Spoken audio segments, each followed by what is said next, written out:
Welcome everybody to the podcast number 6 for Endpoint. This is the Rocket League podcast with Eclipse, RelatingWave, and Virtuoso. And I am Gregan. I'm here as a guest host for Endpoint. As you can see, I've got my Endpoint jersey on. So have 2 out of 3. We're doing well. I'd like to first start off by introducing Eclipse. How you doing? Not bad, thanks. Having a good day. We announced our new player today, so good stuff. We're gonna get onto that in a bit. Wave, how you doing? I'm doing great. Thanks for asking. Actually, it's always weird when you go onto a podcast and you start doing like small talk at the beginning, having just chat for ages beforehand. But I will just ask as well, for completion's sake, Bert, how you doing? Not too shabby. How about yourself? Yeah, I'm good, thank you. Oh, thanks for asking. Good stuff. I like you already now, Bert. So I think Eclipse has already mentioned it. We're going to be talking quite a bit to start with here about your new trial with Metsanauris for the spring series. So let's start with Wave. Wave, what was it about Metsa that you guys really enjoyed? The sort of new play style. We have become more of a cleaner rotation. It just allows Vert more to do what he wants, and it just is so much nicer, to be honest. I mean, you guys had a really good story up to now. You obviously went into RLRS as fairly unknown players. I think I knew of, especially you, Wave, I knew of you beforehand, so we played together a bit, but Vert and Nachital, I wasn't too familiar with you guys, and you guys just came in and looked so good from the off. What was that like for you, Vert, when you guys were doing so well straight away in the RLRS? Were you expecting to do that? No, we were just expecting to stay up in RLRS, or we were fighting for top 6. That was basically our goal. That's about it. So when we started doing well I think we were like 4 or 5-0. So we definitely had our expectations a lot higher than what they started with. Mm-hmm. Yeah. And you got straight into RLCS from your first season in RLRS. That must have been a pretty amazing experience. And I think you guys got picked up by Endpoint quite quickly after that, right? Once you got into RLCS, and I'm sure you guys had a lot of people talking to you saying, "Hey, we want to get you on board." What's it like for you guys to suddenly go from, I guess, bubble players who didn't have a huge amount of experience at the top to then being this kind of like top players? People were always wanting to talk to you. People are always saying, "Oh, these guys are amazing." You know, you suddenly in the spotlight. Wave, what was that like for you? It was sensational, honestly. Just the rise was so quick. It's so unseen before. Yeah. And it's just incredible, really. Like a dream. Like a dream. Yeah, there's so many people out there who want to do the same thing you guys did, but I don't think we're going to see many quick rises to the top like you guys had for a long time anyway. And at what point did you get on board with this, Eclipse? Well, we were basically a pickup team for this for that RLRS season, and I'd obviously worked with Wave and Vert beforehand on the season previous. And basically, as they decided the team, they kind of just messaged me the same day or maybe a day later and was like, "Oh, we would like you to coach us again." And I came along, and we kind of went on this weird, wonderful journey, I guess. Like starting off like being like, "Oh, maybe we'll get there. Who knows?" And then when we got to RLRS, "Oh yeah, we can beat this team and this team. We can get 6th. I'm sure we can get 6th." And then we end up first in league play. We're like, what's going on here? Yeah, so you had no kind of intentions of a result. You were just trying to play your best and have fun with it. And obviously now, like we said, you've got Metsa on board. I can tell you from knowing him in person quite a lot, that will be a lot of fun. He's a really nice guy. And from what you guys were saying just before this, especially for you, Eclipse, I'm interested to know, what's his mindset and attitude like in practice? It's amazing, honestly. I think like out of most players, especially someone who's been in the scene for so long, you can definitely see a lot of them get burnt out and just worn out by the game. But he is still so ready just to keep pumping out. I think he has like 95 hours or something in the last 2 weeks, which is mental. And like before, and like he's been doing insane amount of scrims recently and stuff. So like the amount of grinding he's been doing is actually like insane. And I got like having that kind of attitude on our team, I think, is just always going to... I think no matter how good the player is, if he's only just a bit better than the person who's replacing, or even if he's the same, if you have that much of that good an attitude towards grinding and getting better, you're going to always end up at a further spot than the person before. And so I think that's ultimately why he's... It's one of the reasons why he has such a massive thing for and why we decided for him, especially for the spring series in the short term and hopefully longer after. Yeah, I mean, whatever happens, you'll learn a lot from him, because having that kind of experience for you, Wave and Vert, will be very useful. Even if you don't go with him, obviously, hopefully this is the one. But if you don't pick him up, then he's going to be an amazing asset for you to learn from. And you said about the grinding there, Eclipse. For you, Vert, how much do you play the game? I feel like you're a big old grinder. You play a lot. Yeah, I used to actually when I changed from PS4 to PC, I started playing around 120 hours for the last 2 weeks, or around maybe a year or a half. So yeah, I went from, I think, late 2018, I was like a rank A player on PS4. Mm-hmm. Then we made RLRS just exactly a year after that, like year and a month. So yeah, it definitely paid off. And I still play a lot, but not as much because of school, which is kind of hard to balance out. But yeah, I'm still putting in a lot of hours into Rocket League. There's something important there I do want to bring up, is the school stuff. I'll bring that up a little bit later. But you did mention six-mans there. And I can tell you a little anecdote of RelatingWave. So I was in rank A six-mans. It's one of the only times I'll ever be able to say I was at a higher rank than RelatingWave.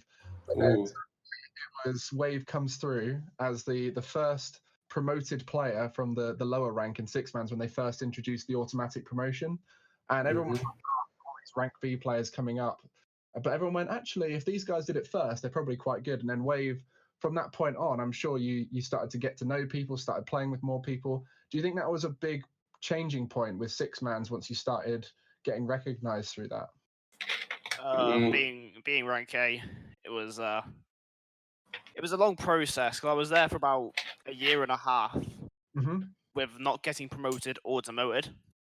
And then there was a lot of new people which I met for the better, a few people for the worse, but that's not the point.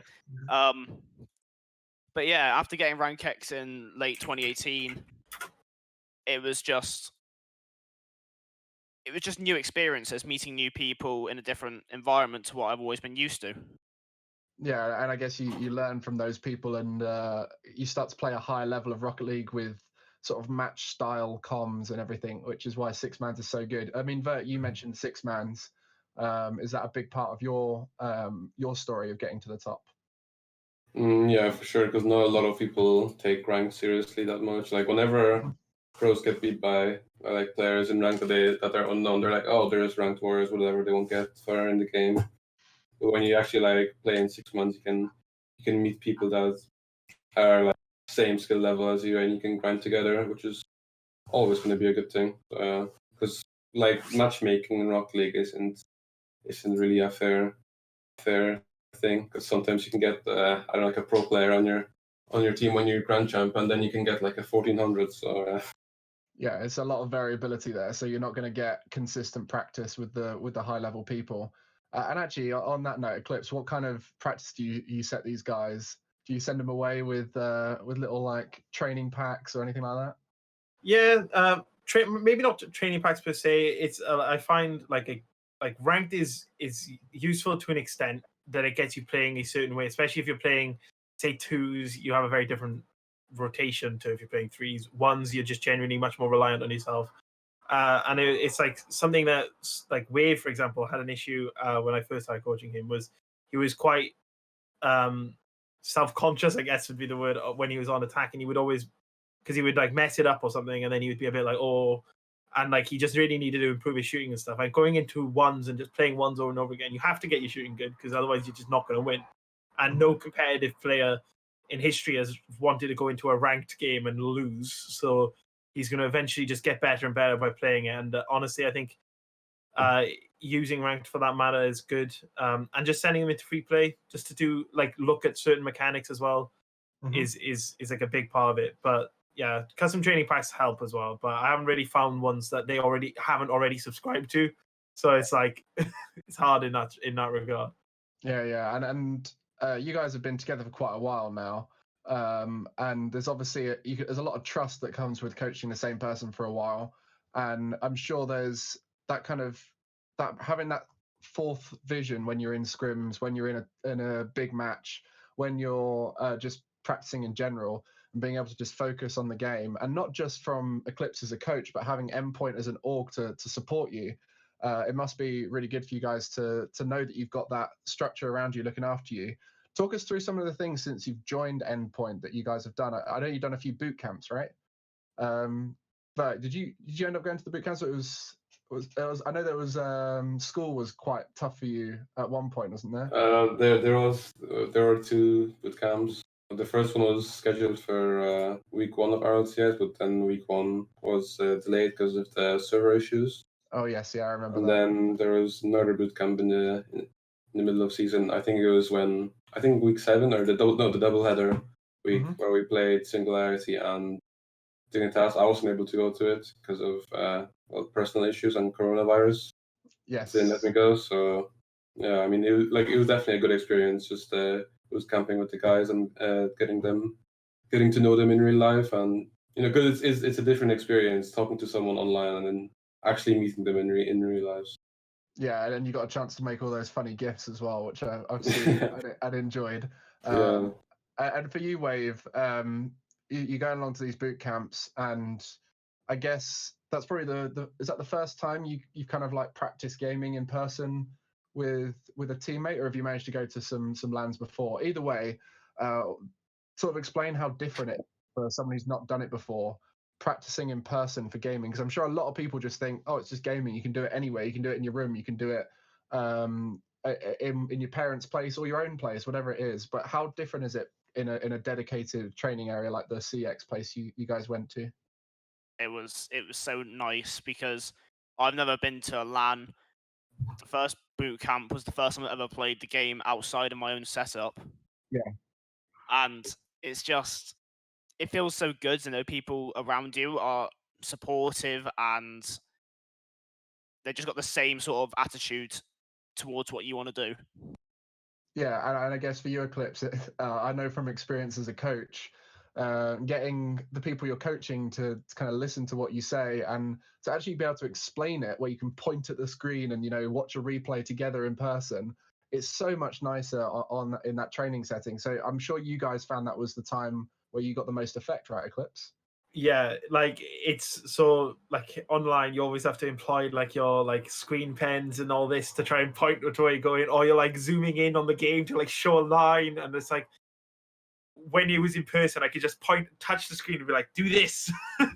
And it was and I think we had probably, even though we didn't get to play that weekend, which was obviously a bummer on the first one, I think that weekend with all 3 of us there, we probably got the most like individual coaching done that we were able to do, because there's no delay on Discord or for example and stuff, and just makes it much easier to go over things with them and show them different aspects of the game from your own perspective. Because if you like a lot of the time you have to rely on them to understand what you're explaining to them, and whereas when you're in person you can just take the controller from them and just show them what you mean, whereas you can't you're gonna have to constantly skip in and out of like replays and stuff to do that online, and it's just very time consuming. So a lot of the time you don't really have the chance to do it, especially if you're doing it before like a series or before scrims or something, and you have a time constraint, whereas at LAN it was quite easy just to like pick it up, be like, you need to do this, and yeah, it's really good. It's really enjoyable.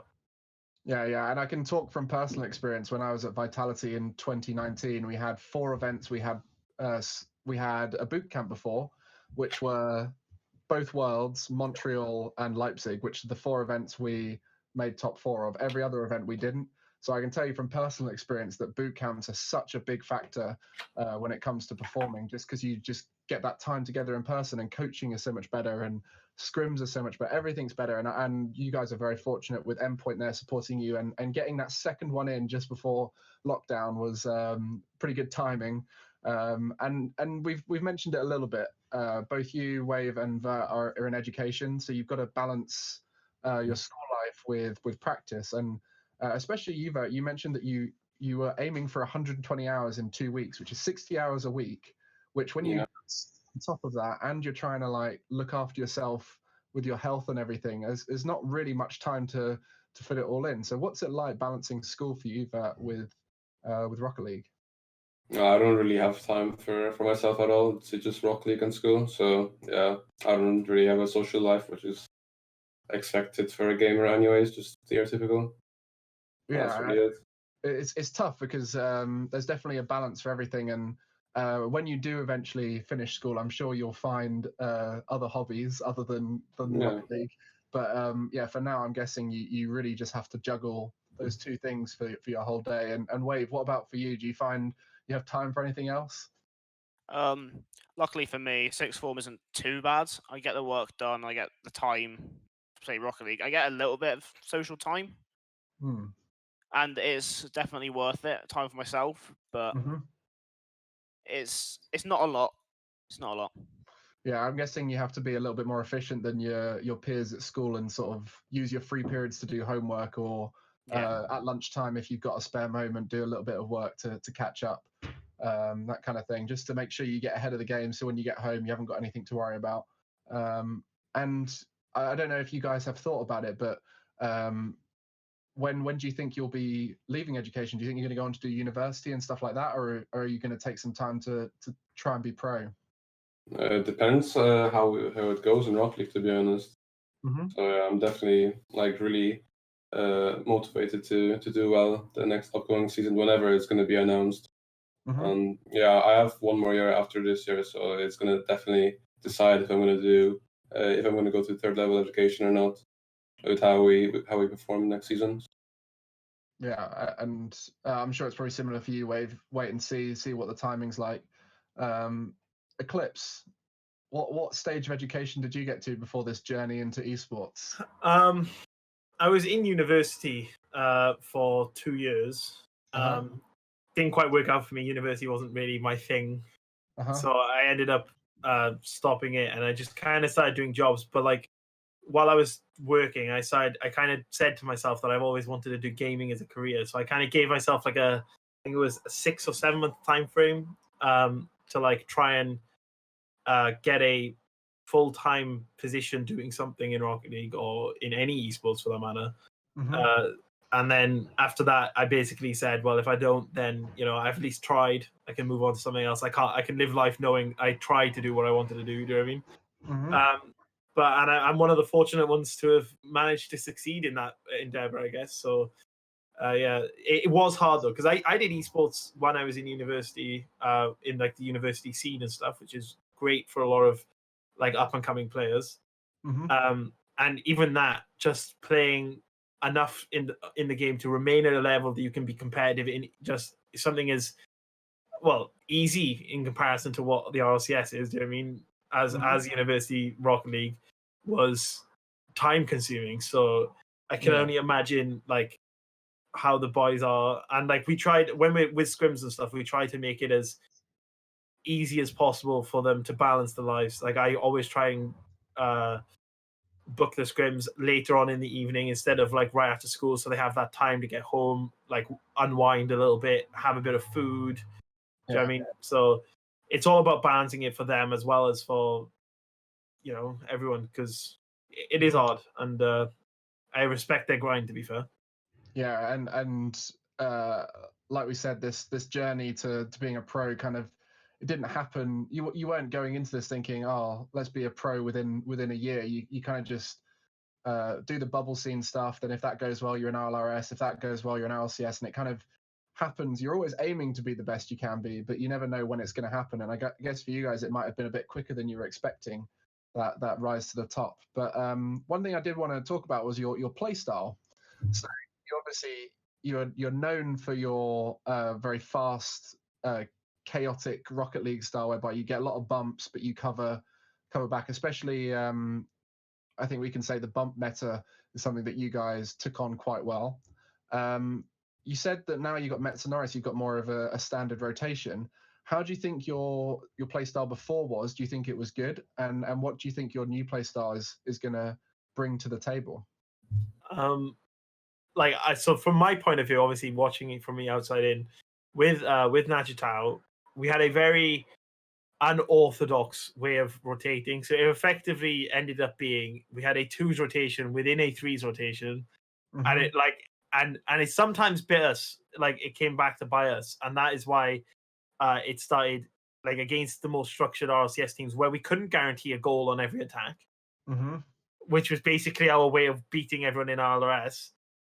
It kind of started causing us more issues, and that's why we've decided to go for this change to meta, where we've got a much more standard rotation, so our defense is much more structured and we can move a lot up and down the field much better, but it still allows Vert to just go out and hunt people. Yeah, for sure. So Vert is the flair man. He's the one who creates the goal situations, whether it's bumps, whether it's mechanical or whatever. How's that making you feel, Vert? Do you feel like there's a lot of pressure on you now to be the goal creator? Or are you enjoying this freedom? Yeah, I'm enjoying it. I mean, I'm doing what like the team like wants me to do because basically the playstyle started. We teamed like Nudge and Wave and I teamed in August, and I was just kind of bored in scrims because we were just capping the other team. And I decided like, yeah, why not just start going for demos? And it was just really effective, and it was tilting all the ball teams were again really tilted from the demos. So yeah, that's really why and how it started the bump playstyle in this team. And Wave, I've noticed you're kind of the opposite, whereby you got Vert upfield doing all this crazy stuff, and the amount of times we saw you making a clutch save or defensive 1v3 to bring your team out of rough situations in RLCS. Do you enjoy being in defense, or is this just something you feel you're good at, and so therefore you put yourself in those positions? I've always preferred to be in defense. Usually before RLRS, I was nowhere near the caliber of a bubble player in attack. I've like my attacking prowess is very like bad compared to a lot of RLCS players. I think you're being harsh on yourself. It's just building that growth up. Yeah, I think you're being harsh on yourself there. I think you've worked on it quite a lot, and we saw a lot of really good goals from you, especially stuff like counter-attacks. I think you're very good at finding that space and creating a goal out of it. So definitely give yourself more credit than you are there. But I bet it's quite nice for you, though, having this knowledge that you can improve. And I guess what's the goal for you guys, Wave? What's the aim for this team? Well, first things first is just to do better than last season. It's getting so far. top 8 in the first season. It's not the best. It's not the worst, mind you, because we didn't go down. But we want to push for that top 6, top 4, top 2, whatever. Yeah. Well, it's worked for you so far. With RLRS, you guys came in and just went, let's do the best we can, and consequently you found the journey just kept going and going and going. Is that something you kind of encourage Eclipse? Is it the mindset stuff? Like what do you kind of think about when you go into a game? Is it the outcome? Is it the how we play, or what is it? Well, like for me, if we lose a match, it's all about how we've lost it. Like you can ultimately at any level of sport or esports, you're always going to come up against a team that on the day just played better than you. But it's how, I guess, graceful you take that loss. For example, like this season, there were a couple losses that we took that we didn't take as well, and it really, I think, it knocked us back a bit for the next week and stuff like that. But like, it's all about managing it. So when we, for example, we were coming out of the RLRS, where we basically just didn't lose. Like we lost to 2 teams. There was some unfortunate mishaps to be caused, but we knew that we were better than it. So we took what we saw we did wrong in those games, and we moved forward, and then we didn't lose again. Do you know what I mean? And then going into the RLCS and then losing our first game and then our second game, and we were like, oh, okay, this is not quite expected. And then I think it was the third game we won, and so we were like, oh, okay, we're back on track. But it's when you lose, it's all about finding what you did wrong, how can you improve upon it, and how can you make sure you make the loss work for you, not work against you. And I think that was an issue we had, like mentality-wise throughout the season. Like we had a couple of players lose confidence. They gained their confidence back, but then another player lost confidence, and it was a constant battle. And eventually, I think I guess everyone saw in the promotion tournament that when we had an absolute mare against Solari in that first series. But after that, we all just sat there and we were like, right, none of us want to get relegated.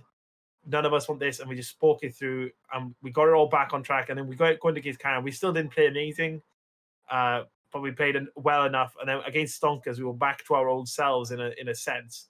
Mm-hmm. And I think that really showed. You saw Vert being free up front, just hunting people, Natch doing his thing, Wave doing his thing. And it was so much nicer to see.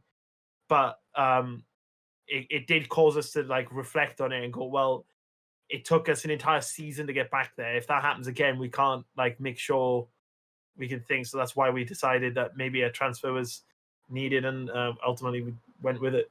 Yeah, and as we spoke about, Metz has got a fantastic mindset, which will no doubt be a great learning tool for all of you to improve and focus on how to bounce back from losses. I mean, he's bounced back from some of the toughest losses and toughest situations. I just remember back to him losing a game 7 in the upper bracket final to make his first ever world finals, and they went down to play Cloud9 in the lower bracket, and yet they still managed to perform. Like he's had that experience. He's been through all those scenarios. He's had to be that tough experience of coming up from a lower league, and it's not just in esports, it's in sports. You see it all the time where a team gets promoted and then they struggle because they've gone from an environment where they win against weaker teams to an environment where they've got tougher matches against stronger teams. And you had a really tough schedule to start with, so you're only going to learn and improve from that. And like Wave said, just do better than last time. That's all you can ask, right? Look at the past and go, how can we learn from it and improve? So I'm glad to hear that's your team mindset. So I did want to talk a bit about it. It's quite tough right now with lockdown to do, but what's the team's mindset towards health? Obviously, I'm jokingly the healthy gamer. You know, I like to talk about the fact that you can be healthy and be a better player. Jumping to tell me exactly what you're doing. I'm guessing this is something you're working on. I mean, it's tough for you with you guys in education, especially Vert. You mentioned you don't have time for much else. What is it you guys are doing to try and improve this aspect of your gameplay? Vert, do you want to start? Go on. I just try to eat as healthy as I can. Don't really eat any junk food. It doesn't really help that I have pretty bad skin conditions if I eat junk food. So yeah, I just stay away from any junk food and I try to do some exercise.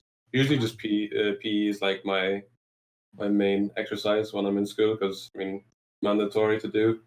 And after that, I don't really have a lot to do. I do maybe like I walk home, and that's about it. To be honest, don't have time for it. So to be fair, school is a pretty good way to keep active. Like I can tell you from my experience of leaving education, once you leave it, you suddenly realize you don't have anything to walk to or anything to get up for, or any reason to go see your friends and everything. So it does make healthy. So I guess that's one of the saving graces of still being at school, is you've got that kind of enforced out the house mindset. Wave, is it a similar story for you? Not really. I don't do PE in school. I tend to do exercise every morning. My dietary options are all right. I don't tend to eat too much junk food, but I don't eat an awful lot, to be frankly honest. I guess that's quite you got an advantage of probably got parents cooking for you, right? Yeah. So you kind of just take what you get. Yeah, exactly. Well, I know from the fact that Metsanauris since he's joined the Rocket League scene, he's lost a lot of weight and he's very much that healthy mindset. So again, fits the team really nicely there for you guys. And Spring Series is coming up. You've got the qualifier. It's going to be relentless, right? You've got a very tough qualifier where only 4 teams make it, and it's only the top 4 of RLCS that won't be included. So you've got some of the best teams in Europe competing. What's it going to be like for you guys competing in those long days where you have to play a whole range of teams? And what are you doing to prepare for it, Eclipse? Well, sorry. Well, in terms of just preparing, we're trying to just make sure we have our structure down so that when it gets to being more long and arduous times, we can just always rely on when we do get a bit frustrated because a bubble team's come around with some weird play style that we've never seen before, that we can just we can always reset back to that, like that back break, I guess, and then move back at it from that situation. And it's a similar way that I set us up for the promotion playoffs, for example. That we lost that first game, but we could fall back on something that we know we already have and move forward again. And I guess that's the same when it comes to this. Is we don't want to be, we don't really want to be putting too much energy straight away and losing it all in the first couple of rounds and then being tired at the end. So it's going to be all about managing how. I don't know what the word for it is, but like just managing how well we keep our energy going, and so we don't just burn ourselves out by the end of the night. Yeah, like having that mental reset, the consistency, and everything. Yeah, it's a long qualifier, and I wish you all the best of luck. Obviously, you got Metza for this one. What's your thoughts on the spring series? Are you looking forward to this kind of competition? It's obviously very different to RLCS, whereby RLCS is a league structure. You know who you're playing weeks before, in fact, so you can kind of prepare for that. Whereas this one, you just got to go out and perform your best against the team you've just found out you're playing. For you, Vert, is it a different mindset going into it? What's different for these compared to RLCS? Well, it's basically the same format as RLRS play-ins, which is always a very stressful day.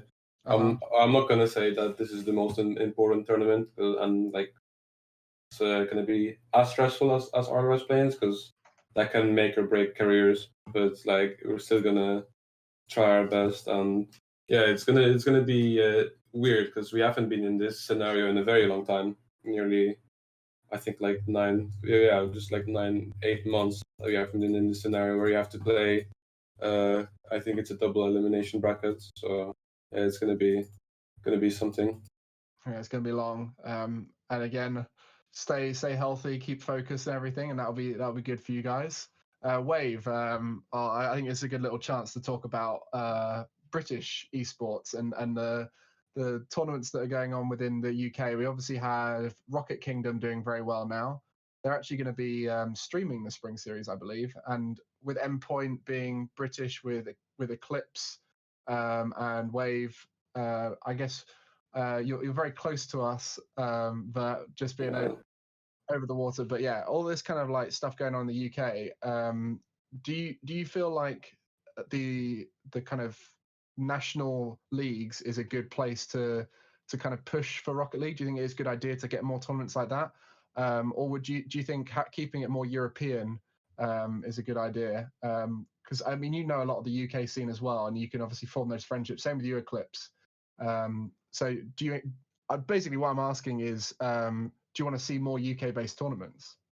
I would love to see more UK-based tournaments because, like, the bubble scene at the moment is actually quite heavily UK-based, which is very nice to see. The beginning of Rocket Kingdom, which was the Counties Cup, it was great because I didn't know anyone played it in my county, and I met a couple people in the end, and I speak to them every now and then still. It's great. And then there's European tournaments. I think they should mainly be for more bigger tournaments, like the Rocket Baguette series or whatever it's called. Mm-hmm. But generally, either way, just tournaments are just good. Yeah, just play more tournaments, because we had that one where you Eclipse and I competed. And Vert, did you play 1 week of that, or was it Natch who played a week in that? I'm pretty sure I played one week of it, but I was like the first or second sub, so I wasn't needed anymore. So Yeah, and it's just just I heard that they had a different player that was a really special player. His name was Gregan. So yeah. He had to try and carry RelatingWave, but you know, it was a tough time. It's pretty heavy. Well, the main problem we had there was that none of us can score. We're all very rotation-based players, and so we're relying on Wave to score. And as he mentioned earlier on, he doesn't like to be that player. Yeah, I don't think that's a good idea, to be honest. But the point was, we had a lot of fun competing at a lower level on a UK-based kind of thing, and obviously there's university esports, you got school esports, all this kind of coming up. Do you see a future with esports whereby we have esports like we have sport, where like you've got the top leagues at RLCS and RLRS, and then we've got everything down to you playing in your local town or whatever? Do you see that being the future, Eclipse? You look like you're eager to say, yeah, you want to see Welsh leagues, don't you? We have a Welsh league. Excellent. Well, we don't have a Welsh league. We have like Welsh little tournaments that Esports Wales hosts, but like generally speaking, yeah, I think Rocket League, in terms of an esports, has definitely got that option of being able to have multiple tiers that all go into each other. Obviously, it'll be a lot of funding and a lot of work for Psyonix to set it all up. But like effectively, I think that's what we'll end up seeing in the long run, where we start seeing minor tournaments and minor lands and minor major tournaments and major lands all across the world that are just going to be like linked together, and you're going to be able to get there from weird little minors that you qualify from in like CS, for example. You can do this one tournament and you qualify for this tournament in China or something, and I think that's the kind of thing that'll start happening, where you start just as you get better in your own tier, you start then just slightly breaking into that next one, playing against those teams, and then if you're good enough, you stay there. If you're not good enough, obviously you go back down. But I think Rocket League has definitely got the ability to work in that sense, where it's very much a tier-based system. Because I think RLRS and RLCS do it perfectly. For example, it's not every RLRS team could play at the RLCS, and not every bubble team can play at the RLRS. I think it needs to be a bit more structured than that. Where something like Six Mans comes into play, and it does quite a good job. But I think there needs to be. But I think the more small community-based tournaments like RKNC, like the Counties Cup that we've pointed out, like RBRS and stuff as well, it just gives so many more options for people to play against these better teams, and really allows them to improve and move further in the esports. Yeah, and I think we're only going to see more and more of that. And with Endpoint being UK-based, being up in Sheffield, it's where I'm based, so I'm very much an Endpoint supporter on the home ground basis. So I think that kind of stuff will only do positive things for the future of, especially for orgs like Endpoint, right? To have those local fans. And if anyone is watching this podcast from the Endpoint community and they've never watched Rocket League, for example, I guess, Vert, this is your chance to sell Rocket League, right? I'm putting this all on your shoulders right here. Someone who's a fan of any other game want to watch Rocket League as maybe their second, maybe their third, maybe their fifth esport that they watch. Why is Rocket League so great for that? It's I'd probably say it's the most exciting esports, because you don't know what's going to happen. One mistake can basically lead to like a win or a loss. So yeah, I'm pretty sure Pete was telling us before that it's really stressful to watch. Yeah, same. Yeah, it's definitely stressful. Yeah, I remember there was like one of the videos that with our comms. I think it was week 2 or week 3 where we played AS Monaco, and my mother was watching as well. I think it was her first time watching, and then after we won the series, she just started full on screaming and telling me she's never gonna watch again because it's too stressful for her. So yeah, I mean that's definitely like the biggest point in wanting to watch Rocket League. Very exciting to watch. It's so intense. Yeah, go ahead.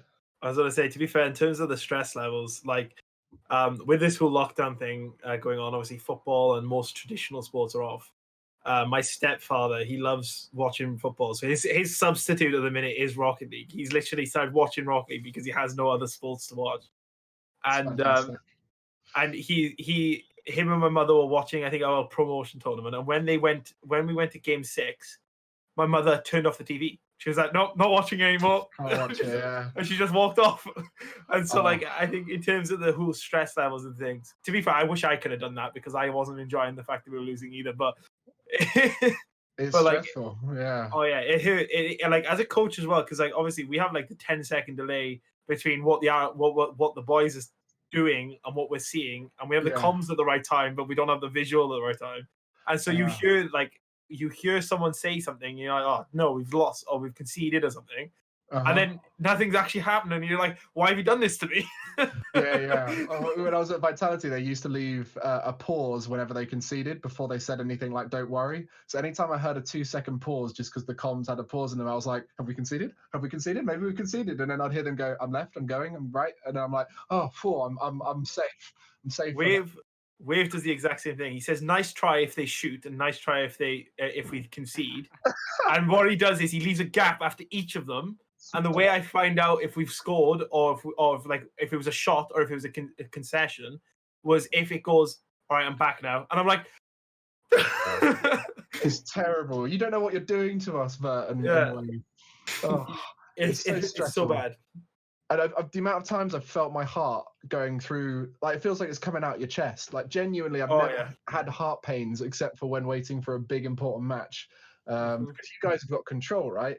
Wave, and like when you go onto the pitch, you're still nervous, but you're in control of it, so you don't have the same type of nerves. You have like adrenaline to put into the game. So I'd actually probably say that it's more nervous to watch than to play, because I watched RLCS for so many seasons. I get nervous just watching, and like not even like rooting for like a team. I just get nervous just in general, and I haven't felt like the same nerves at all in actually playing in RLCS. RLRS is very, very strange. To be fair, I think you see that from like the crowds like that we get at events. Like I remember being at DreamHack Leipzig. I remember sitting in the crowd watching Vitality playing against Dignitas, and literally everyone was on edge. No one knew what was happening, and we were all like, "Oh!" And it's the same. Landon had the same. I mean, you had all the worlds do it, and like I think it's a testament to how Rocket League is as a game, where it's just you never know what's going to happen, because as you said yourself, like you have those moments, that tiny little mistake, that one whiff of the ball, and then you've conceded, and the series is completely turned on its head, and then you're like, sometimes you score from those whiffs. That's what you never know with Rocket League. And that's the other thing. Sometimes you missing makes someone else miss, and then you score, and it's like, what? It is a chaotic game, is Rocket League, and I'm sure we can all agree. We should have spoken about this, how great Rocket League thing is, at the beginning of the podcast, so that anyone who was just tuning in and thought, "Oh, I wonder what's Rocket League," and then they hear Metsanauris and don't know what's a Metsanauris. But we're kind of getting close now to where I'm interested in asking some questions, and I'll open this up to the chat.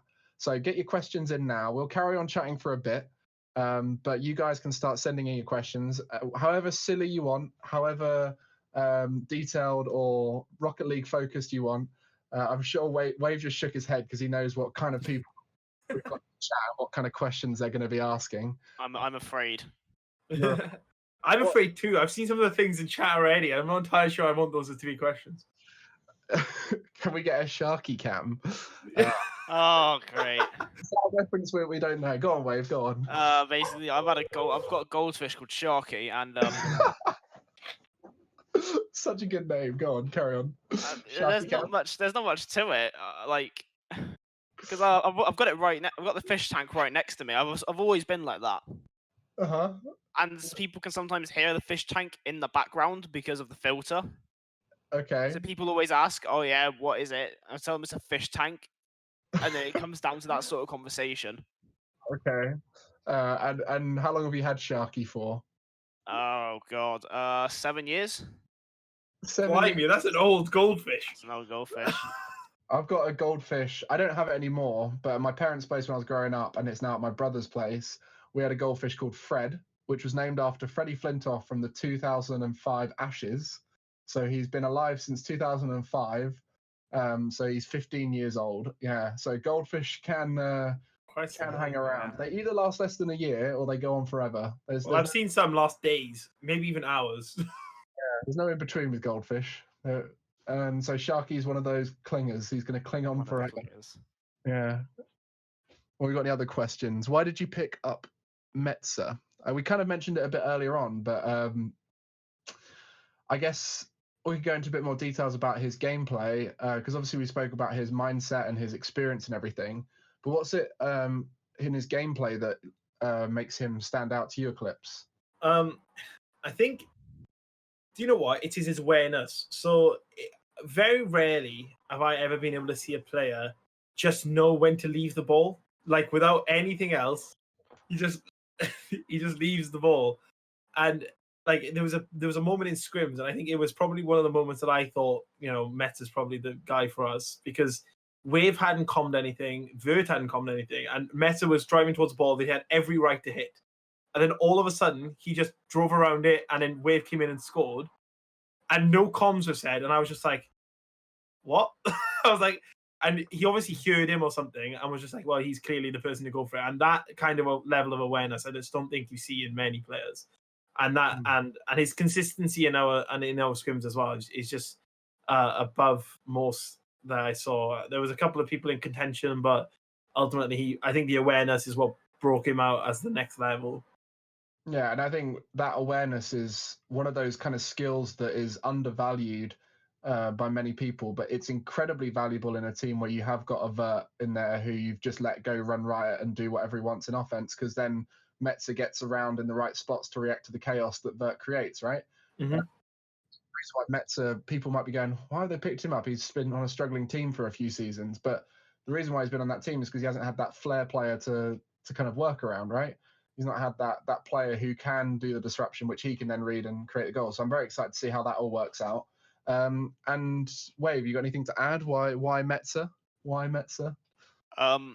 It's comfortable having a nicer rotation and just being able to kind of push out a bit more, because with the old Endpoint roster, I was forced to sit back a bit more in that sense. Obviously, we always pushed up every now and then, but it generally feels like we feel more as a team.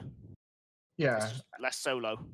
And I guess for anyone who's unaware, it's been a long time whereby there's that kind of forced third man role that people talk about, but ultimately every team that does well tends to have a pretty balanced rotation. And equally, when you see, like your G2s, for example, they're now this full 3-man rotation, aren't they? And it's just so much more efficient to have everyone do everything than it is to have someone kind of make their journey somewhere else. So I'm excited to see how that works out for you, and maybe we'll see some more Wave offense, which is a rare occurrence. Hopefully. You call it a rare occurrence, but he was our top goal scorer the last 2 seasons. That's common though, isn't it? The defensive player gets a lot of the goals. Yeah, to be fair, I think with our system of Natch and Wave demoing everyone, Wave just had open goals to put the ball in all the time. So Yeah. I'm not gonna say you're wrong. I think you had like a top 5 shooting percentage as well, so I guess you had 20, a lot of I think you had open nights. 28% shooting. I had the second highest this season, 28. Yeah. Half of them being open. Yeah, it's the classic scenario with the defensive players waiting, chaos caused in front, defensive player comes in, cleanup crew. So that's going to be Wave, but to a higher extent now because everyone's balanced. Perhaps you'll be causing the chaos now, Wave. As if I can't demo anyone. I can't. Yeah, it's interesting. Go ahead. I was going to say it's interesting with Wave's demos. Like one game, there was one game all he could do is hit someone in the air, and he's forever said that he could only hit people when they're flying, but he still can't do that. So I doubt he's going to be the one causing any chaos for us anytime soon. Doesn't have to be just demos. I'm sure Wave will find a way to do some weird pogo flip reset hit. Oh yeah. He does those. Actually, that is the chaos he does cause. He does just come out with the randomest goals. Right, so we've got a big question here. This is important because it could make comms very awkward in your next scrim. Metsanauris, how ugly am I? Oh, well, you can't grow beard, Meta, so you're already below standard. You know what I mean? Not really a real man, so yeah, not a real man. But you're blonde. You've got everything going for you. Yeah, he's very Scandinavian in the way. Yeah, he is. Also, peak Metsanauris was the old shaved sides with very floppy on top. Back when he was, and he had his man bun at one point, didn't he? Yeah, the man bun. But also the propeller hat. I was going to say the propeller hat as well. Yeah. But you're looking the fashion. Very much more handsome these days. Now you're a skinny boy. What else we got going on here? We never got to see Sharky. Can you show Sharky? Is that a thing? I can try. Oh, let's see Sharky. Hang on. Right. You know what to do, Pete. Show Sharky. There we go. This is important, everybody. Where's Sharky? Oh, that is glare. There. I mean, we're mostly seeing you there. Yeah, we're just seeing glare right now. Okay, there's a fish in there. Okay, there's a fish in there somewhere that's lived for 7 years somehow. Yeah, with him tapping on the window. It's like in Finding Nemo. There we go. That's Sharky, everybody, and that's the setup. A nice, tidy setup. Fair play. Respect that. Well, that was an experience. Thank you very much, Shots, for that, because otherwise we wouldn't have got that experience. It wasn't for your insistence on seeing Sharky. Okay, there's some weird questions in here. I think we get some more normal. Eclipse, you got a patchy neck beard. I do. I think that's just lockdown beard, isn't it? Like, it is lockdown beard. I tried to shave it today to like make it more even, but it just wasn't happening. So I just give up.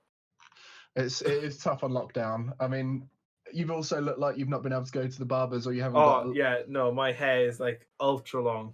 So we've got the vert style of just chop it all off, which I respect. And then, what about you, Wave? Have you been able to get your hair cut in lockdown? No, not at all. Not at all. I'm gonna refrain for it from a little bit, but Gonna be looking like a caveman soon. yeah, very true. Before you can get your reverse fade, isn't it? Just not a reverse fade. Thoughts on Wave being top 6 in stats? Pretty lucky. Honestly, I think we kind of answered it with the whole like defensive third thing, where this season Wave ultimately most of our goals came from when we just made open nets, and Wave ended up cleaning it up. And then if it wasn't that, he ended up missing and then dropping the ball to one of the other boys, and they've cleaned it up. So, and then obviously we mentioned he's our defensive player, so he's the one making the saves. So it kind of all works together. His inability to attack helped him get the assists and the goals. So that's fair. And you just said he's lucky, right, Vert? That's you believe in the luck. Yeah, sometimes he can score the open nets. That's a bit of luck, and then in the usual, he doesn't score the open nets. So this is true. You're just jealous. You don't have the talents like I do. Yeah, I don't. Unfortunately, I can't demo them and also score the open net. So my bad. You know how to score players, but not the ball. Yeah, I'm a card chaser, no ball chaser. So I have to put that in my Twitter bio. Right, here's a good question. We've actually got a legitimate question. Thank you, Freecam. What teams are you most scared of next season in RLCS? I'm guessing that is. I don't know, because there's so many potential roster moves going on and whatnot. I'd say we're probably going to have to go with Dignitas and Vitality because they're the least likely to change after such successful season. And like Dignitas's passing playstyle is scary to anyone, because if you miss that attempt at like cutting out the pass, you've basically just been scored on. So it's very iffy. And then you have the same with Vitality, where every single one of them can just pop off and carry a game.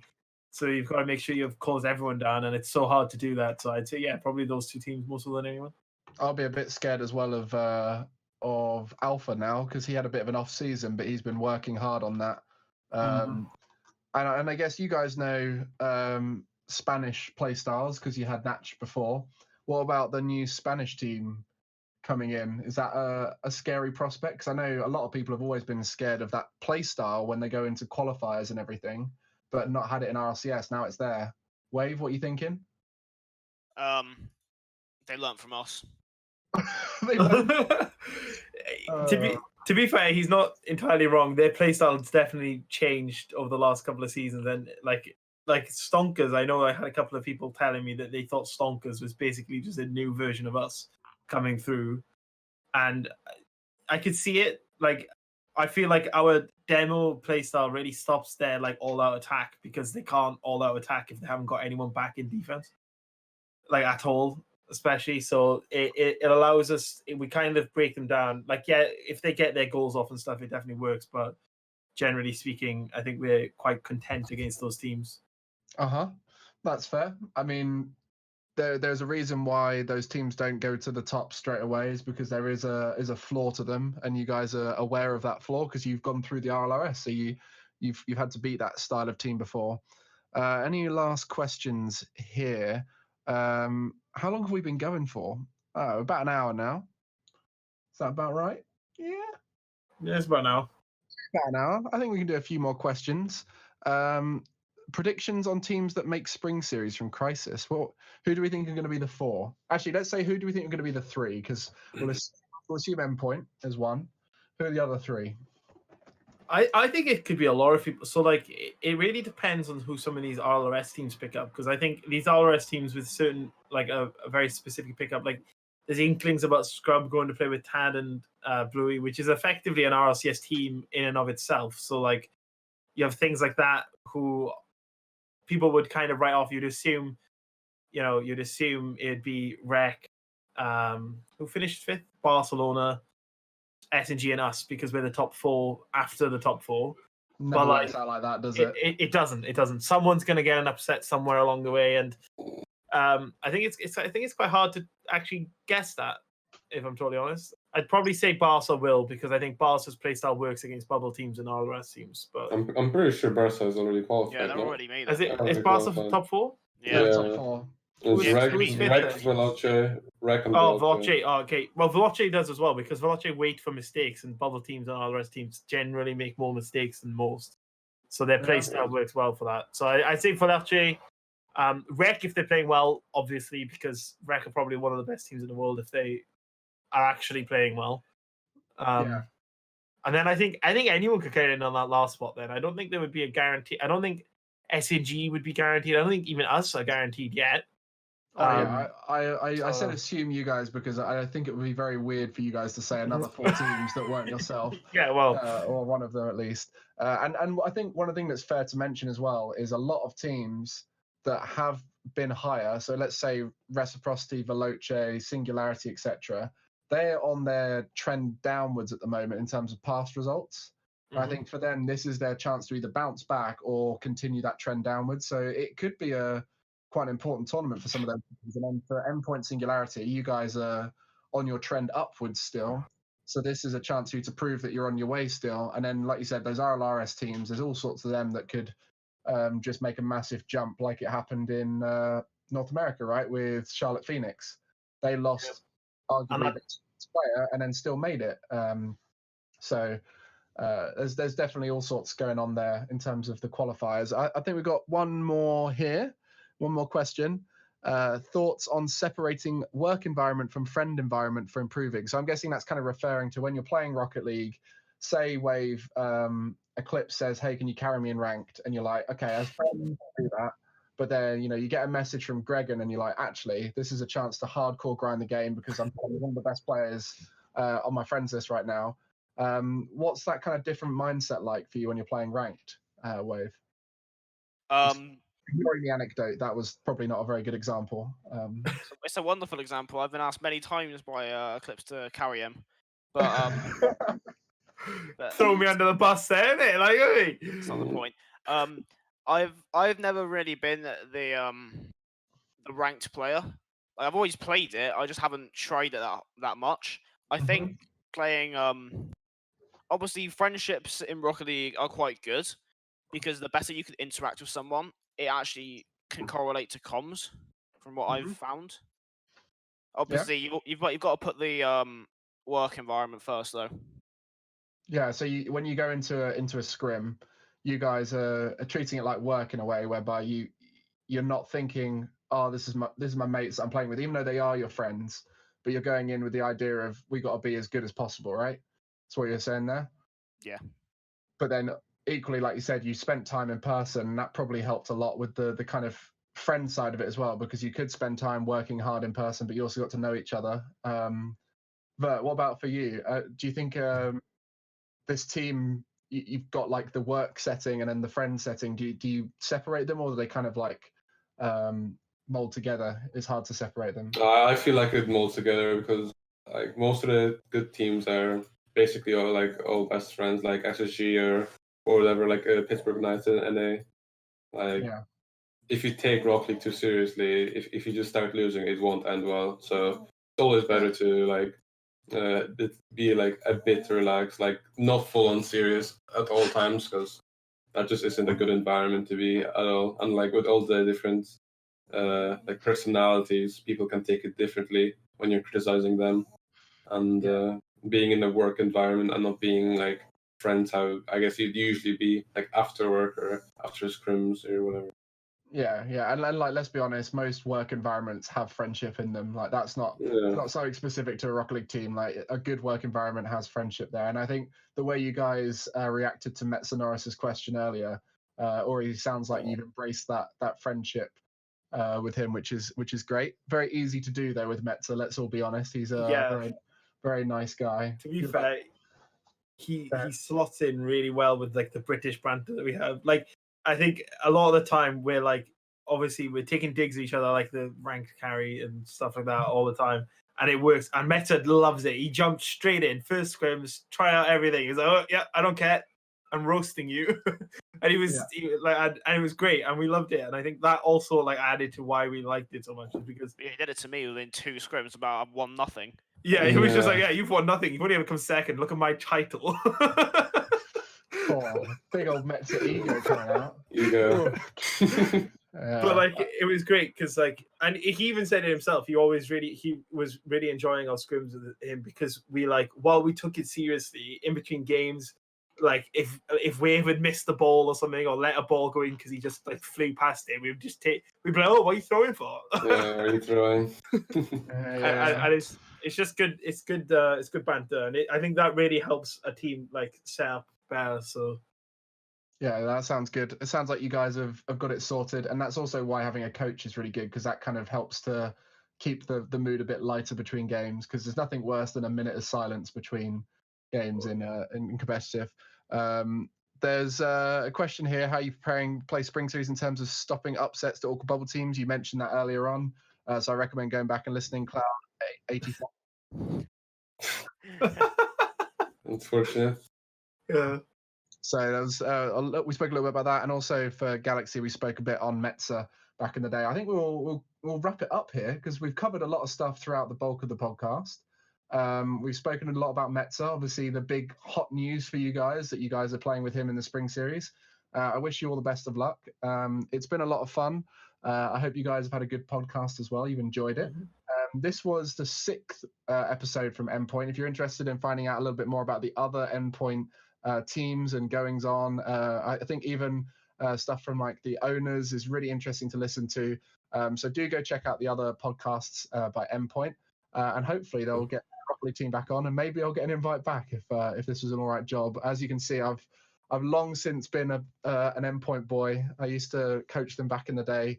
It must have been like 3 years ago now, 2-3 years ago. So I love Endpoint, and I hope you do too if you're watching this. So keep supporting them, keep cheering them on for the Spring Series.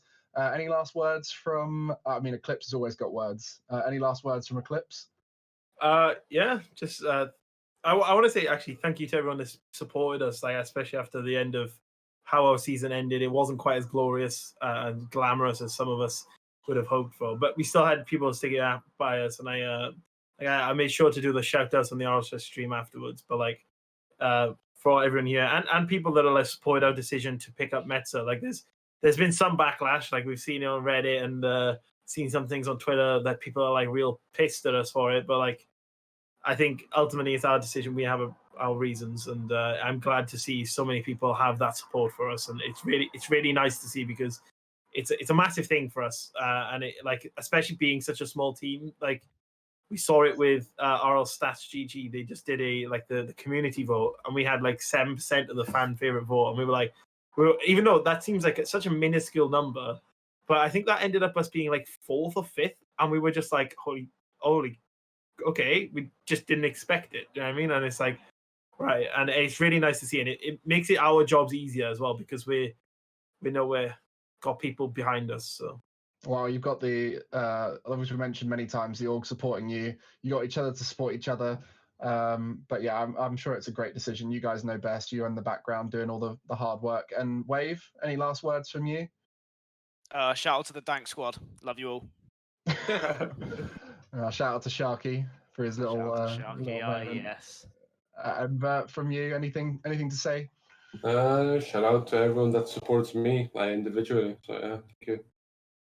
Well, we've got team support, we've got individual support, we've got Sharky support. I think at this point, Yes, made it. we'll say goodbye, and thank you very much, everybody, for listening, especially those who stuck through the whole way. Much appreciated, and keep on cheering on these boys, especially in the upcoming spring series.